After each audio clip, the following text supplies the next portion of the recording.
What's up, guys? M. Jones back in the house again for my April 10th Blu-ray update. Have a list of about 8 movies I want to talk to you today about. Recent purchases for the last week and a half, 2 weeks. Gonna start doing in a few days, so make sure you check back. My top 10 favorite comedies, top 10 favorite dramas, top 10 favorite horror movies, top 10 favorite actions, top 10 favorite stoner movies. Probably gonna do a top 10 pet peeves to viewing a movie, whether it's at home or it's at a movie theater or whatever scenario. Things that just drive me crazy besides myself during a movie. So I'm gonna get to my Blu-ray update for tonight. First movie I want to talk about that I picked up. Really excited to see this came on Blu-ray. I didn't know it was even on Blu-ray. I came across it on Amazon by accident. I've had the DVD since it's been out. The Breakup, I believe it came out in the mid-2000s. Saw in the theaters, really liked it. Saw some friends and we laughed the whole time. And I think Vince Vaughn is just so good in this movie. He always talks so fast, always talking with his hands. You know, he always has great smirks and just awesome delivery. And you know, I think Jennifer Aniston, she seems to always play the same role in every movie. But she was good in this. I thought she was pretty good as his girlfriend / ex-girlfriend, and I just thought that the comedy was so good in this. I loved the exchange with Vince Vaughn and Jennifer Aniston's brother, who might be gay, might not be gay. We don't know. I loved their fights and arguments in the kitchen when Vince Vaughn wakes up all hungover. You know, just a great movie. I'm really excited to have this on Blu-ray. Love that Jon Favreau was in this movie and how he's played like a tough guy trying to protect him, Vince Vaughn that is, and just, you know, he was always looking for a fight. You know, I always thought that it was so funny, and I'll be talking about another Jon Favreau movie more at the end of this video. But great movie, so excited to find this, and by accident too. The next movie I want to talk about, probably one of my all-time favorite movies, definitely in a top 10, possibly top 5. A 2001, I believe, Catch Me If You Can, Steven Spielberg movie, basically about Frank Abagnale, pretty much the guy who was the biggest con man in the world. Leonardo DiCaprio played him. It was a true story, a real guy named Frank Abagnale. His father in the movie was Christopher Walken, and he was being chased with all his because of all his schemes by Tom Hanks, and he played Carl Hanratty in the movie. And it's a long movie, but it flies because it's so fun. It really is a fun movie. I just love how he does all the things that he does in the movie to get away with stuff. It's just, I just don't know if that would actually happen. Like, you know, if that could ever happen now, I highly doubt. But the way he did stuff, I loved how he took the seal off the paper or the toy planes and put them on to like his degrees and like all this other stuff, like trying to just get a license for piloting. I just thought, you know, that's a great idea, but I just highly doubt that would work now, just with how much they do background checks. But so excited for this movie to come out. And I do believe it's 2002, so I think I'm wrong about 2001. But you know, it's just a wonderful movie. I watch it at least once a year, if not twice a year, and very excited to pick this up on Blu-ray. The next movie I remember I watched, just kind of watched by accident. I think I watched it on like the USA Network or some channel like that when I was probably in middle school. And I always liked Ed O'Neill. I actually met him when I was in 9th grade when he was filming the 1999 hit Lucky Numbers. It totally bombed in theaters, but it's not a terrible movie. And I think I probably say that because I see parts of my hometown. So I really enjoyed that. Really enjoyed that movie. Just basically seeing those scenes. I actually got to see him in a scene, and I was kind of standing back from the set and just kind of watching the filming. And you know, I got to meet him and shake his hand and get his autograph. And also met Lisa Kudrow. Not the nicest person in the world, but different story I'll tell later. But anyway, the movie I want to talk about is Dutch. A great movie from the 80s with obviously Ed O'Neill. And Christopher McDonald's in it, and he was Shooter McGavin from Happy Gilmore. I can't remember Ed O'Neill's wife's name in the movie. I can't ever remember her name. But that was an early movie for Ethan Randall, also known as Ethan Embry, who was in Can't Hardly Wait. He played this little snot-nosed little punk rich kid that was in some private school, and Ed O'Neill's character Dutch, that was his name, Dutch Dooley, he had to go pick him up for Thanksgiving because I guess his dad didn't want to come get him, who was Christopher McDonald. And so it's the story of basically Dutch trying to teach him humility and values with his family and spending time together. And he comes and picks him up, and I'm not going to tell you any more. I want you to see it, but the movie's basically them driving back to Ethan Embry, his mom's house, and it's a really funny movie. And I remember when I first found it on a late at night, I was watching it. I was laughing my ass off, and I just thought, how could I've never seen this movie or even heard of this movie? But really excited this came on Blu-ray. I think it did come out maybe a year or so ago on Blu-ray, but I was just happy to find it, come across it.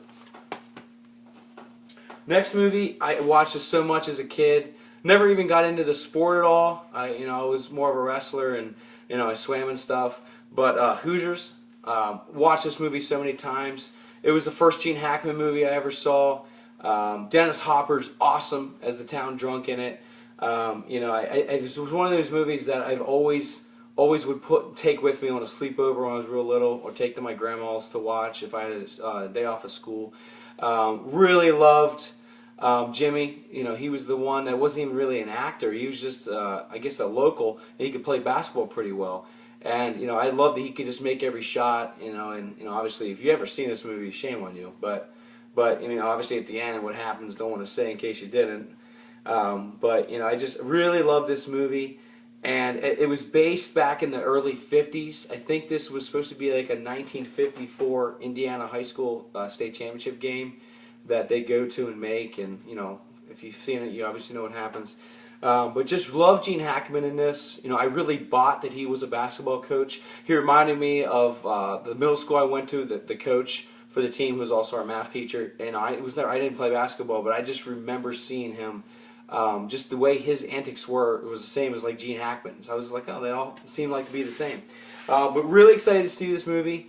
It's a PG rating, which I think nowadays this movie would probably fall under PG-13, just with all the themes that were in it, with alcohol abuse and some minor sports violence. But nowadays everything's so much more sanitized. I feel like it probably would be PG-13. But a really good movie. I was really excited to see it on Blu-ray, and it came out, I think, 1986, and the transfer is really good as well. I was surprised by that. All right, halfway through. Next one I want to talk about is I Know What You Did Last Summer. I remember seeing this, I think, like 1996, 1997. Saw it with my aunt and uncle. They were really pissed I made them to go see this because I don't think they liked horror, and they jumped so much, and I kept laughing and stuff, and I kept getting a little elbow, and I just remember seeing this and just being so freaked out by the big hook. And I remember seeing Johnny Galecki, as like that guy trying to take Jennifer Love Hewitt, and and everyone's like, no, you have no chance.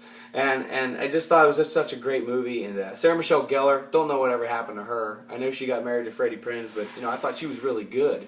And in that movie. And Ryan Phillippe, he was really good in this movie, but he's kind of died down. He met Reese Witherspoon and they had kids, and I think that I think that a lot of the movie stars in this movie just went away, except for Johnny Galecki, who's huge in Big Bang Theory, and he was a very small character in this movie. So it's just crazy how as time flies, as time goes on, the people that become stars. But I thought all the main stars in this movie were definitely the 90s, heartthrobs, and it didn't really carry over into the 2000s. But just really like this movie. I love the beginning. There's so many twists in the beginning. They think they hit someone that is somebody else, and you really think so. It's just it's just a crazy movie, and definitely scary. 1996, I believe. The next movie, I did talk about this in one of my earlier videos in mid-March about what I'd like to see go Blu-ray that hasn't. Well, I stand corrected. This was Blu-ray. I just could not find it in all the searches, and also at like Best Buys and Walmarts and Targets. But My Father the Hero, I don't know why I like this movie so much. I just really do. It was just one of those movies. It's like a guilty pleasure. I mean, it's kind of a chick flick, but it's funny. It is very, very funny. And Gerard Depardieu, who is so rare in movies, a French guy who I don't think he's on the, oh, he's on the cover right here on the jet ski, but here's a better close-up of him, the biggest picture of him. He's really funny in this movie, and he's a kind of an estranged father to his daughter, Katherine Heigl, and he just doesn't really know what to say to her because she's much older than she was when he last saw her. And he goes and picks her up in New York City, and they go this tropical island, and she's only like 13 years old, but she looks like she's like 17 or 18. So all the islanders are just, you know, really into her because she's, you know, a pretty white blonde girl. So they think that, you know, she's obviously looks, you know, is older, but she's really young. And she, you know, she has a big crush on one of the locals. And, you know, if you haven't seen it, don't want to really tell you much because it's a really good movie. I will say the guy right here is her crush. And he's an absolute horrible actor. Like, he was just not good in that movie. I didn't buy anything that he said with his lines. But it didn't ruin the movie. But, like, it wasn't a good pick for a role. I think you could have definitely picked somebody else.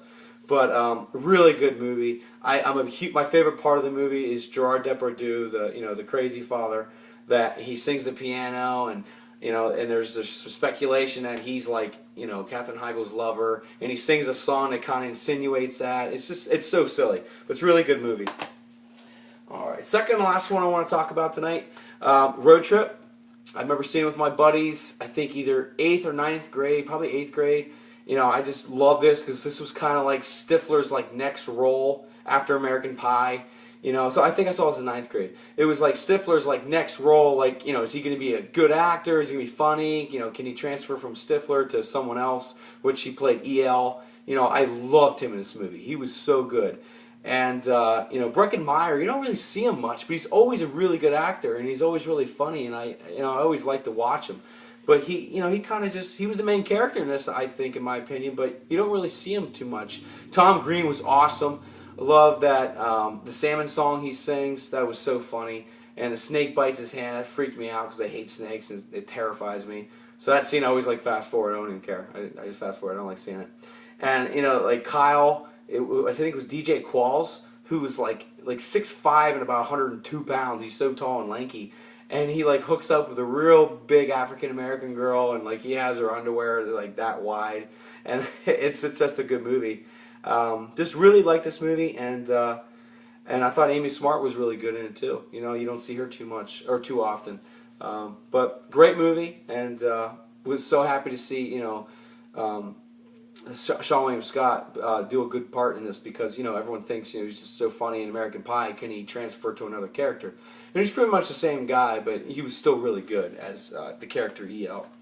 And the last movie I want to talk about, probably another one of my favorites for like, you know, just a comedy, definitely in the top 20 for all-time favorite comedies, is Jon Favreau, like I, you know, also mentioned before, and Vince Vaughn and Heather Graham in Swingers. It was I think it came out like 1996, and it was kind of an indie film. I think, no, actually it definitely was an indie film, a Lionsgate film, and what a great movie. I mean, there's so many good lines in this. You know, he's always like, "Your money, baby. You don't even know how money you are. Your money." And I love when Mike, you know, that's Jon Favreau, his character is Mike, he gets a girl's number and completely blows it. I'm not going to say how because you got to see it. He blows it terribly. And it's just a really funny movie. And they have like NHL '94 they're playing, and like they're getting so serious with it. And one guy wears like a hockey jersey as he's playing NHL '94 on like Sega Genesis, and it's just so funny because like, you know, it's funny to see a grown guy like take it that serious when you could, you know, it's not that big of a deal. But a great movie, and was really excited to get this on Blu-ray. And you know, I'd probably be the first one I'll watch when I unbox. Anyway, that's my April 10th Blu-ray update. Like I said, I have a lot more coming, more of my top 10s with many different genres. So check back in a few days from now, if not tomorrow, if not 2 days from now. And I look forward to seeing your comments. And if you have any questions or comments, please leave them. And I look forward to talking to you again. So take it easy. Okay, bye.